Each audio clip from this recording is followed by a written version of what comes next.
Before I was a behind-the-scenes vocal guy, I was a on-the-stage vocal guy. For about 15 years, I made my living as a singer.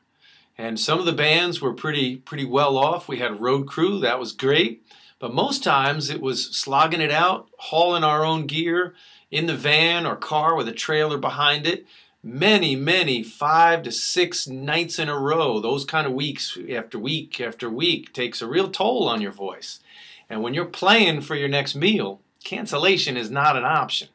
So when the good people at Hal Leonard called me up to do an instructional DVD, well, I knew exactly what I wanted to tackle. So here it is, the Singer's Toolbox. This is road-tested solutions to all your vocal issues. Let's take a peek inside and see. Unlike the guitar, the voice is the instrument you carry with you at all times. Now, it's easier for a guitar. It seems like every singer has their remedies and different potions for dealing with dehydration and mucus.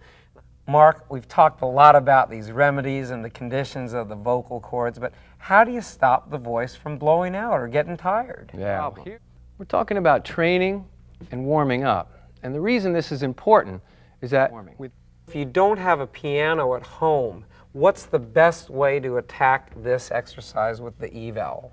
Looking for your pitch of your speaking voice, and then to know we have your full range ready.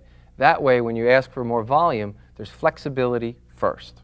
I never sing in falsetto, so why should I have to warm it up? Yeah, that's a good question. A lot of people have a huge... So you're finally singing.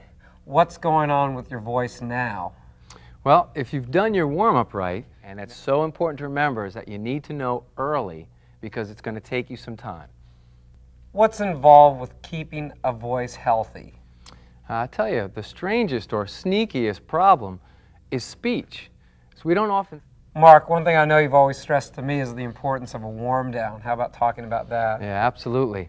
The thing is, when you've been singing and speaking... Mark, you better tell us a little bit about singing with the cold, because it seems to me that you always catch the cold before the big gig or the recording date. No, isn't that the truth? But everybody's heard about vocal nodules, or nodes as they're commonly called, so I'd like to explain that. Mark, the $64,000 question is, how long do I practice? Yeah, I get asked that a lot. And the question I throw back is, how good do you want to get? The problem is the body won't have a stimulus for change unless you set it up. These are old programs we're battling here, the old tensions, and they need repetition in order to make that switch. So it takes at least an hour a day to make the switch from the old behavior to the new. As you can see, the information in here is useful for any performing singer. The maintenance tips, the performance tips, the exercises, and there's no prior training needed. Just slap this DVD in your player and laptop and get your voice on the road to recovery. So here's to never canceling a gig again. Singer's Toolbox. Pick one up.